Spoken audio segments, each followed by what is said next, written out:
As the police pieced together the clues, one thing became horrifyingly clear. Brian's calm exterior masked a storm brewing beneath. Whitney's journals, Adam's manipulations, and Brian's sudden disappearance all led to a single devastating conclusion. The very lies that had held their marriage together had become the catalyst for a shocking betrayal, one that would end not just in heartbreak, but in tragedy. Was it love, vengeance, or despair that drove Brian's final actions? But before diving deep into this gripping tale, let me know where you're watching from in the comments below. If you enjoy stories like this, don't forget to subscribe and hit the notification bell so you never miss an update. The Hayes home sat quietly on a tree-lined street in Springfield, an idyllic suburban neighborhood where each house seemed pulled from the pages of a real estate magazine. Inside their two-story home, Brian Hayes moved with the practiced rhythm of a man who had spent years maintaining the life he'd carefully built. An electrician by trade, Brian prided himself on his diligence and reliability, traits that had made him one of the most dependable employees at GL Tech. At 36, he was the picture of strength. Blonde hair, blue eyes, and a muscular frame forged from years of physical work. But beneath his confident exterior, Brian carried the weight of unease. Lately, subtle shifts in his wife Whitney's behavior had planted seeds of doubt in his mind. Whitney Hayes, 35, was everything Brian wasn't: meticulous, ambitious, and intellectually driven. A sociology professor at the local college, she had recently started a junior faculty position, which brought both excitement and new pressures. Whitney was strikingly beautiful, with long dark hair and piercing eyes that seemed to see right through you. Her disciplined nature had always complemented Brian's more easygoing demeanor, and for 8 years, their marriage had seemed strong. Yet recently, Brian had begun noticing changes in Whitney. She was quieter at times, her gaze lingering on nothing in particular. Other times, she seemed overly accommodating, as if trying to smooth over an invisible crack between them. What unsettled him most was her newfound insistence on boundaries, particularly around her upcoming seminar in Cincinnati. She had called it in Cincinnati. "I think it's a great opportunity for you," Brian had said one evening as they cleaned up after dinner. "Maybe I should take a couple of days off and come with you. We could find things to do when you're not at the seminar." Her hands stilling over the sink. "No," she said quickly, her voice sharper than he expected. Catching herself, she softened. "I mean, we've already planned the spring break cruise, remember? Let's save our time together for that." Brian frowned but didn't press. "If you're sure," he said. "Just thought it might be nice." "It will be," she assured him, reaching out to touch his arm. "But this trip is important for my career, and you know how crazy it's been at work. I really need to focus." Her insistence gnawed at him. Whitney had never minded his company before. Why now? As the days passed and the trip approached, Brian couldn't shake the feeling that something was amiss. Whitney prepared meticulously for her seminar, packing well in advance and double-checking her itinerary. To Brian, it felt like she was anticipating something more than just academic workshops. Their relationship, once effortless, had begun to feel strained. While they still laughed over shared memories and talked about starting a family, an unspoken distance lingered. Brian noticed how Whitney avoided eye contact when he asked about her work or her teaching assistant Adam Torres, a name she had mentioned frequently earlier in the semester, but now seemed to avoid entirely. The morning of her departure, Whitney kissed him goodbye with practiced ease, her suitcase already in the car. "Don't forget to eat something other than pizza while I'm gone," she teased, forcing a smile. Brian watched her drive away, the sense of uncertainty settling like a weight in his chest. Alone in the quiet house, he stared at the cruise tickets pinned to their bulletin board. Something about her urgency to keep him away from this trip didn't sit right. He shook his head, dismissing the thought. But as the hours ticked by, the feeling of unease refused to leave, like a shadow stretching over the home they had built together. "Non," said Kurt. "Non," he said finally. Brian first noticed the shifts in Whitney's behavior weeks before her trip to Cincinnati, but he dismissed them as stress from her new job. She had always been meticulous, but now she seemed almost frantic, planning her days down to the minute, leaving little room for their usual evening conversations. Her words often didn't match her actions. "Don't worry about me," she said one night while sorting through her seminar materials. "I'm just trying to stay organized. Things will settle down after this trip." But Brian wasn't convinced. Whitney had never been this fixated before. Her insistence on attending the seminar alone also felt unusual. When he'd playfully suggested joining her, her sharp refusal had stung. He told himself not to overthink it, but the growing unease in his chest made it impossible to ignore. One evening, just a day before Whitney's departure, Brian came home early from work. The house was eerily quiet, save for the faint hum of the washing machine. Whitney was upstairs, packing her suitcase with precision. She barely looked up when he entered the bedroom.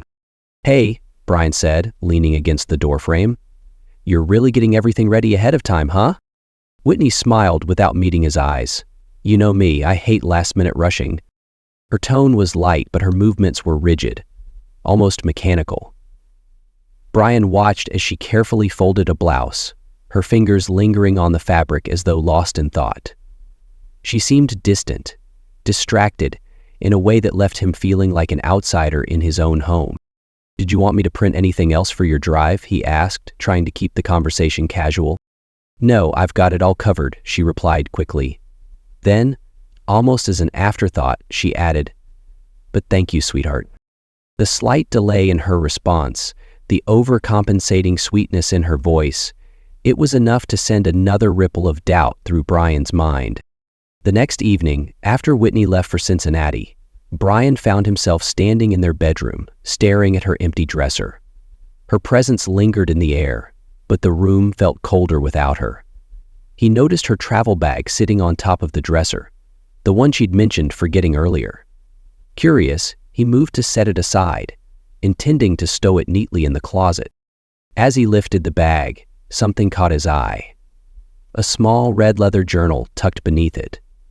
Brian froze, his fingers hovering over the journal's brass lock. Whitney had always kept her journals private, rarely mentioning them and never leaving them in plain sight. The discovery felt like a breach of their unspoken trust. Yet the unease he'd felt for weeks pushed him to pick it up. For several minutes, Brian simply stared at the journal, weighing his options. The locked cover seemed to dare him, its brass gleaming under the bedroom light.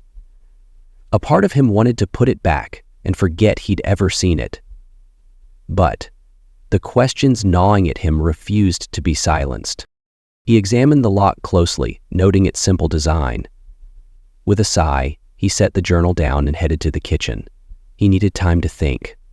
And a beer. By the time he returned, a decision had formed in his mind. If Whitney had nothing to hide, why would the journal be locked? And why had her behavior shifted so drastically? The next morning, Brian visited a specialty store downtown, purchasing an identical red journal with a matching key. It was an expensive gamble, but one he felt compelled to take. Back home, with the new key in hand, he unlocked the journal and opened it to the first page. His heart pounded as he scanned the entries, his fingers trembling slightly with every turn. The first few entries seemed innocent enough, detailing Whitney's joy over her new job and the challenges of balancing her responsibilities. But as he read further, the tone began to shift. One entry caught his attention immediately. September 8th. My new assistant, Adam Torres, started today. He's tall, charming, and has a way of commanding attention without trying. The female students adore him. I can't deny he's capable, but I'll need to keep things professional. Brian reread the passage, his pulse quickening. Adam. The name sparked a memory. Whitney had mentioned him frequently earlier in the semester, but hadn't brought him up in weeks. Another entry followed. September 24th. Spent hours working with Adam on readings for class. He's sharper than I expected. I've been thinking about starting a family with Brian, but it's hard to focus on that when work is so overwhelming. Brian's grip tightened on the journal, Whitney's handwriting grew more hurried in the following entries, the lines slanting sharply across the page. The next mention of Adam stopped him cold. October 10th, Adam locked the door today during our meeting. I told him it wasn't appropriate, but he just laughed and said no one would notice. I didn't know how to respond, so I let it go. I feel, conflicted. A knot formed in Brian's stomach as he read on. The tension between Whitney and Adam became palpable in her words. While she expressed guilt and uncertainty, there was an undeniable undercurrent of attraction. Each new revelation felt like a punch to the gut. Brian closed the journal abruptly, his breathing uneven. He stared at the locked cover, his mind racing. The doubts he'd tried to suppress were now glaring truths he couldn't ignore. Whitney was hiding something that threatened to unravel everything they had built. For the first time in their marriage, Brian felt like a stranger in his own life.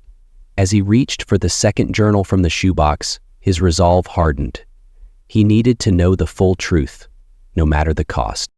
Brian turned the page, his heart sinking as Whitney's words revealed a mind caught between temptation and guilt.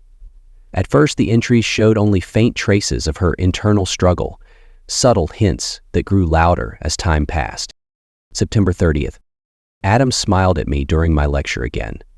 I frowned, hoping to discourage him, but he didn't look away. After class, he stayed behind to talk. His confidence is unnerving. It's like he knows exactly what he's doing. I told him I'm married, and he just grinned, saying, "Happily, I hope." I should feel insulted, but instead I'm unsettled. The way Whitney's handwriting tilted slightly forward, her normally steady strokes faltering, mirrored her conflicted feelings. By early October, her words took on a more emotional tone, tinged with hesitation and self-reproach. October 16th. I shouldn't have let him close the door. When Adam asked why I seemed distant lately, I laughed it off, but his eyes searched mine like he already knew. Then he hugged me, too long, too tightly, and I didn't pull away fast enough. For a moment, I wondered what it would be like to let go, but the thought left me ashamed. This has to stop. Brian clenched his fists as he read, anger rising alongside an uncomfortable sadness. Whitney wasn't only battling Adam's advances, but her own faltering boundaries. The tone darkened as Adam's behavior grew bolder. October 20th. He locked the door again today, saying he needed privacy to discuss something important. When I asked him to leave it open, he smirked and ignored me. He leaned against my desk and told me I deserved better than Brian. How could he know that? I pushed him away, but the way he looked at me, it's like he's always in control. I hate that part of me liked it. Brian's jaw tightened. The casual dismissal of her protests infuriated him. Whitney's guilt was clear, but so was Adam's manipulative persistence. By November, her entries reflected a growing desperation to regain control. November 9th? Adam crossed another line today. I've tried to tell him we need distance, but he keeps finding reasons to stay close. When I told him this couldn't happen again, he laughed and said, "It already has." He's right. I can't undo what's been done, but I can end this. After the seminar, it's over. As Brian closed the journal, he felt the weight of Whitney's turmoil. Her guilt and Adam's relentless manipulation painted a picture of a relationship spiraling out of control, leaving Brian determined to uncover the truth behind her final plan. Brian sat in the dimly lit kitchen, the journal still on the table in front of him, its words seared into his mind. The clock ticked loudly, a cruel reminder of the hours he had spent agonizing over the revelations. Anger churned in his chest, mingling with a deep, hollow ache that threatened to consume him. For 8 years, he had trusted Whitney implicitly, and now that trust lay shattered. He gripped the edge of the table, his knuckles white, as a singular thought took root. He needed proof. The idea of contacting a private investigator wasn't one Brian reached lightly. For hours he debated, pacing the living room with his phone in hand. A part of him wanted to confront Whitney directly, to demand answers. But what if she lied? What if she denied everything? No, he realized, he needed undeniable evidence. He searched online and found the name of a local firm, Pearsall Investigations. Their tagline promised clarity in the shadows, and clarity was exactly what he craved. When Brian called, his voice was taut, betraying the storm within. Pearsall Investigations, how can we help? A calm, professional voice answered. Brian hesitated, the enormity of his actions weighing heavily on him. Finally, he said, I need evidence of infidelity. My wife, I think she's cheating on me. The receptionist transferred him to Francis Hopkins, a seasoned detective whose steady tone immediately put Brian at ease. Tell me everything, Hopkins urged. Brian recounted what he had read in Whitney's journal, his voice breaking as he described the entries about Adam. Hopkins listened without interruption, then outlined the plan. We'll install discrete cameras in her hotel room and the adjoining room. If she's meeting this man, we'll capture it. Photos and videos. Is that what you're looking for? Yes, Brian whispered, his stomach twisting. The next day, Hopkins called back with confirmation. It's done, he said.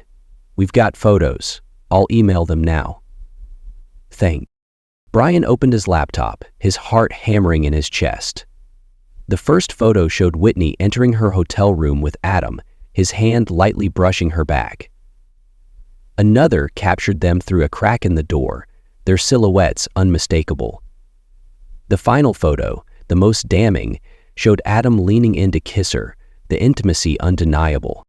Brian stared at the screen, his breath caught in his throat, his vision blurred as tears welled up, but he blinked them away, anger hardening his resolve. The images were a gut punch, each one tearing at the fabric of his marriage. For a long moment, Brian sat motionless, the weight of the betrayal pressing down on him. When he finally moved, it was deliberate. He printed the photos, slipping them into an envelope he placed on the kitchen counter. He wasn't sure yet how he'd confront Whitney, but one thing was clear. The woman he thought he knew was gone, replaced by someone he could no longer trust. Brian sat at the kitchen table, staring at the printed photos in the envelope. His anger had simmered down to a cold, calculated resolve. He had envisioned confronting Whitney, demanding answers, throwing the evidence in her face. But the more he thought about it, the less appealing it seemed. Confrontation would only lead to lies or excuses, and he doubted he could keep his composure. No, he needed to be smarter than that. The first step was financial. Brian knew he had to secure his resources before Whitney could act. Early the next morning, he drove to the bank. The fluorescent lights buzzed faintly as he entered, his heart pounding in his chest. Approaching the teller, he forced a polite smile. I need to make a withdrawal, he said, sliding his ID and account information across the counter. The teller, a young woman with a friendly demeanor, nodded. How much? 20,000, Brian replied, his voice steady despite the tension coiling in his stomach. The teller's eyes widened briefly, but quickly masked her surprise. I'll need a manager's approval for that amount. One moment. As she walked away, Brian's mind raced. Would this seem suspicious? Would Whitney somehow find out? He tapped his fingers against the counter, scanning the lobby for anything unusual. When the teller returned with the manager, she handed him the cash in a discreet envelope. Is there anything else I can assist you with, Mr. Hayes? The manager asked. Brian shook his head. No, that'll be all, thank you. Walking out of the bank, he exhaled deeply, his grip tightening around the envelope. The money felt heavier than it should, a tangible reminder of how far he had to go to sever ties with the life he once cherished. Next, Brian drove to GL Tech, his workplace for the past 6 years. As he emptied his locker, his supervisor, Grant, walked in. Hey, Brian, Grant greeted, surprised. What's going on? You clearing out? Brian hesitated before responding. Yeah, I need to take some time off. Personal reasons. Grant frowned. You're one of our best guys. Is this permanent? Brian shrugged, avoiding eye contact. I don't know yet. I just need a break. Grant's concern was genuine, but Brian couldn't bring himself to explain. Instead, he shook his supervisor's hand and left, feeling a pang of regret as he stepped into the parking lot. His job had been a source of stability, and now it was another piece of his life he was leaving behind. Back home, Brian began formulating the next phase of his plan. He needed to disappear, not just for a weekend or a month, but for good. Sitting at the kitchen table once more, he sketched out a list. Cancel his phone, find temporary lodging, sell his car, and replace the plates. He stared at the cruise tickets pinned to the bulletin board, a bitter reminder of the life he and Whitney had planned together. Tearing them down, he tossed them into the trash, the sound of crumpling paper echoing in the quiet room. As night fell, Brian sat in the living room, the envelope of photos still on the table. He had imagined leaving them there for Whitney to find, but even that felt too direct. Instead, he slipped them into a drawer, deciding that her discovery could come later, after he was long gone. By the time the clock struck midnight, Brian had packed a single bag and loaded it into his car. Driving away from the house, he didn't look back. This wasn't just an escape. It was the beginning of something new, untethered by betrayal. Whitney stepped through the front door, the familiar creak of the hinges echoing in the silence. She paused, letting her eyes adjust to the dim light filtering in from the kitchen. The house felt unnaturally still, as though it had been holding its breath in her absence. Normally, Brian would be here to greet her with a tired smile or a warm hug, but tonight the space was devoid of any signs of life. She set her suitcase down in the hallway and moved toward the kitchen, her heels clicking softly against the wooden floor. The faint smell of beer and pizza lingered, a stark contrast to the lavender-scented candles she often burned in their home. The table was clear, save for a single sheet of paper weighted down by the salt shaker. Whitney's heart sank as she recognized Brian's handwriting. Whitney. Grant called this morning needing help at the village center. I agreed to step in as senior foreman. I'll be back tomorrow afternoon. Brian. The note was brief, almost clinical, lacking any warmth or affection. Whitney sighed, a mixture of relief and guilt coursing through her. She had worried Brian might suspect something after her trip, but the note suggested otherwise. Yet, the tone of his message felt distant, as though a chasm had opened between them that neither of them acknowledged. Sinking into the nearest chair, Whitney read the note again, her fingers trembling slightly. For a fleeting moment she considered calling him, but the thought of his voice on the other end filled her with unease. Instead, she stared at the salt shaker, her mind racing with thoughts of their last conversation, the cruise they'd planned, and the secrets she now carried. The murmur of voices on the cruise transport brush basking them. The silence of the house pressed in on her, heavy and suffocating. She stood abruptly, shaking off the feeling, and moved upstairs to their bedroom. The room was in its usual state of order, but something about it felt wrong. Her travel bag was where she'd left it on the dresser, and the closet doors were slightly ajar. She instinctively glanced at her journal on the dresser, relieved to see it untouched, or so it seemed. Whitney picked up the journal, running her fingers over its smooth leather cover. She unlocked it and flipped through the pages, pausing at her last entry about the seminar. The words stared back at her like an accusation. After this trip, it's over. I'll focus on Brian, on us. Closing the journal, she leaned against a dresser, her reflection catching her eye in the mirror. Her face looked tired, worn from the double life she had been leading. For the first time in weeks, Whitney allowed herself to confront the weight of her choices. The guilt that had simmered quietly now roared to life, filling her chest with a deep ache. I can fix this, she whispered, gripping the edge of the dresser. Her voice was barely audible, but the determination behind it was fierce. She folded the note carefully, setting it on her bedside table, and made a silent promise to herself. Tomorrow she would talk to Brian. Tomorrow she would tell him everything. It was time to repair the damage before it was too late. Whitney sat on the edge of the bed, staring into the darkened room, her resolve steadying with each passing moment. The sharp knock at the door startled Whitney from her half-empty cup of coffee. She set it down, the mug rattling against the table as the sound echoed in the quiet house. Glancing at the clock, she saw it was barely 8 a.m. Peering through the window, she noticed a police cruiser parked outside, its lights off but unmistakable. A chill ran through her. Why were the police here? Pulling her robe tighter, Whitney opened the door to find two men, one in a dark suit and the other in a police uniform, standing on the porch. The older man, tall with graying hair, held up a badge. "Mrs. Hayes?" he asked. "Yes, that's me," Whitney replied, her voice uncertain. "I'm Detective Valdez, and this is Officer Santos. May we come in?" Whitney hesitated, her heart pounding. "Is something wrong?" Valdez's expression was professional, but his tone softened. "We need to speak with you regarding Adam Torres." Inside, the air felt heavy as the detective sat at the kitchen table.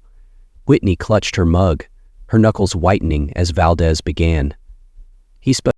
"We regret to inform you that Adam Torres was found dead last night. His body was discovered at his residence around 7 p.m. It was a small village in Germany. Whitney froze, her thoughts colliding. Adam? Dead? The shock was quickly replaced by a gnawing guilt. She felt her voice falter as she asked, "How? How did this happen?" Valdez studied her carefully. "That's what we're trying to determine. What we do know is that a call was made to report his murder. The call came from your husband's phone." The words hit her like a physical blow. "Brian," she whispered. "No, that's impossible. He wasn't even there." Santos spoke for the first time. "The phone was traced to Niagara Falls, Ontario, where we also found a discarded pistol matching the caliber of the bullets used in the attack. Witnesses near Adam's residence reported seeing a man matching your husband's description shortly before the estimated time of death." Whitney shook her head, her voice rising. "Brian would never do this. He didn't even know Adam." Valdez leaned forward, his tone calm but firm. "Are you sure? We found photographs near the body, photographs of you and Mr. Torres. They appear to have been taken recently." Whitney's hands trembled and her face paled.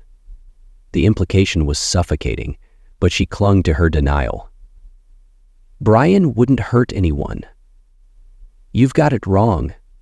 Someone must have stolen his phone or set him up." The detectives exchanged a glance, their skepticism palpable. Valdez stood, handing her a card. "If you think of anything, call us, but Mrs. Hayes, if your husband contacts you, we strongly advise you to inform us immediately." As they left, Whitney sank into a chair, her mind spinning. The house felt emptier than ever, and for the first time, she questioned how well she truly knew Brian. At the edge of Niagara Falls, the mist hung in the air, veiling the powerful cascade in a ghostly shroud. Tourists had long since departed for the evening, leaving the area eerily quiet, except for the thunderous roar of the water. It was here, in the shadows of one of nature's most mesmerizing spectacles, that police discovered the remnants of Bryant Hayes' life. A phone, its battery dead, rested in a trash bin near a parking lot. Beside it lay a worn leather wallet, stripped of its cash but still holding Brian's ID and credit cards. A .25 caliber pistol, its serial number filed off, was tucked beneath the bin liner. Nearby, officers found license plates discarded in another bin, the jagged edges suggesting they had been hastily removed. Detective Valdez surveyed the scene, his brow furrowed. "He's either long gone or planning something bigger," he murmured to Officer Santos, who stood nearby taking notes. Santos glanced at the pistol. "Think he's still here, or is this just a misdirection?" Valdez shook his head. "If he was going to jump, we'd have found him by now. My guess, he's planning to disappear. He left this stuff behind to buy himself time." The investigators considered other possibilities. Brian could have confronted Whitney, but decided against violence, leaving instead to start anew. Alternatively, his actions might be a smokescreen, covering up a darker intent.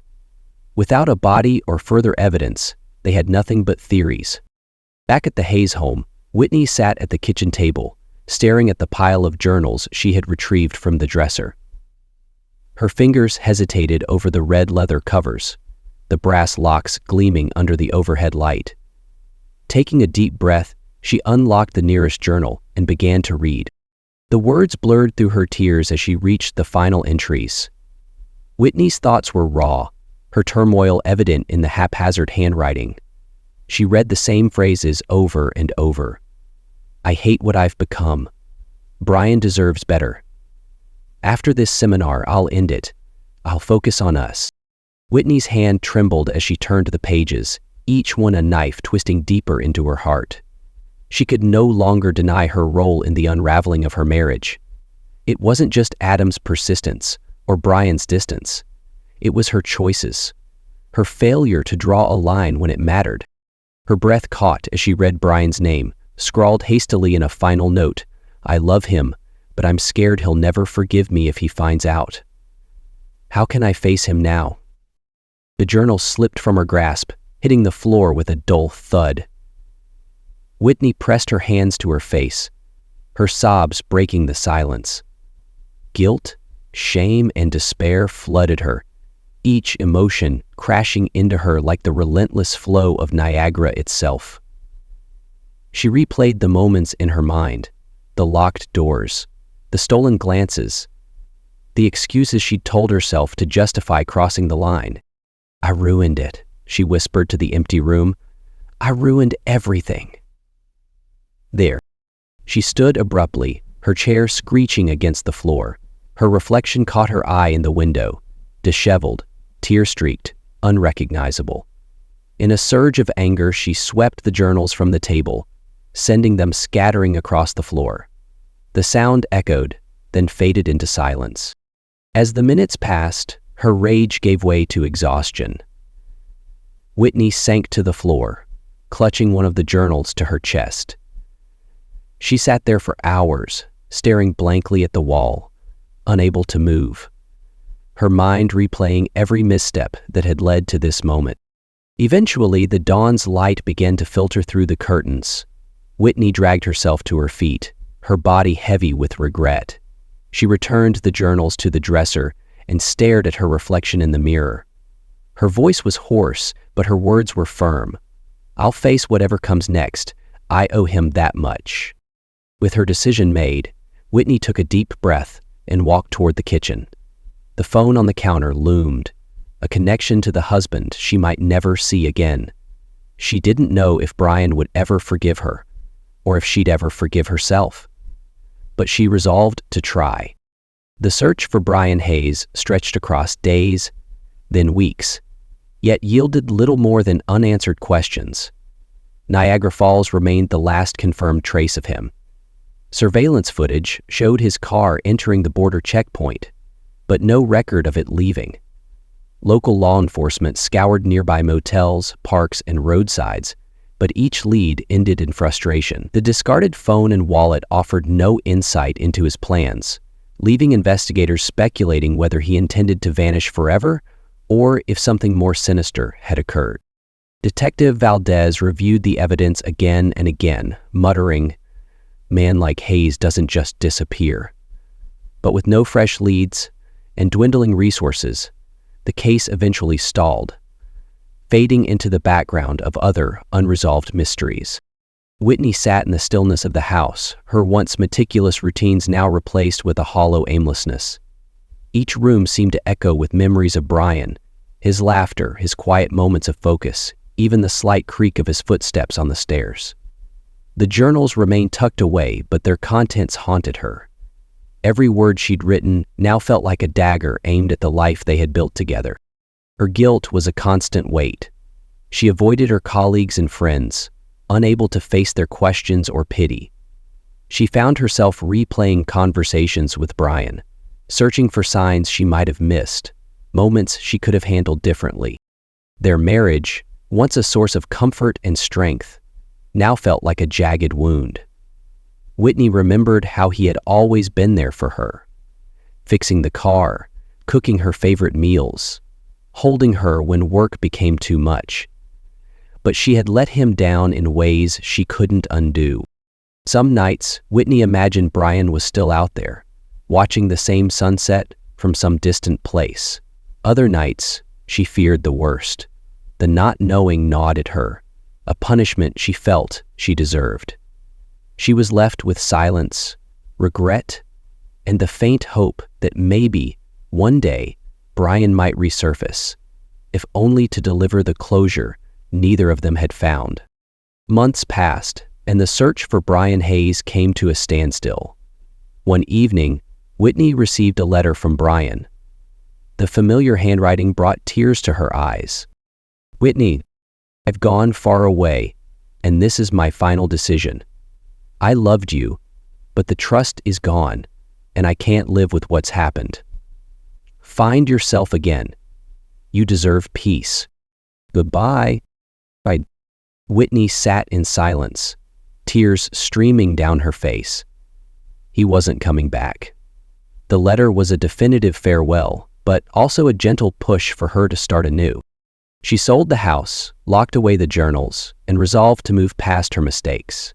Somewhere, Brian gazed at a distant horizon, seeking freedom, while Whitney began her journey to rediscover herself.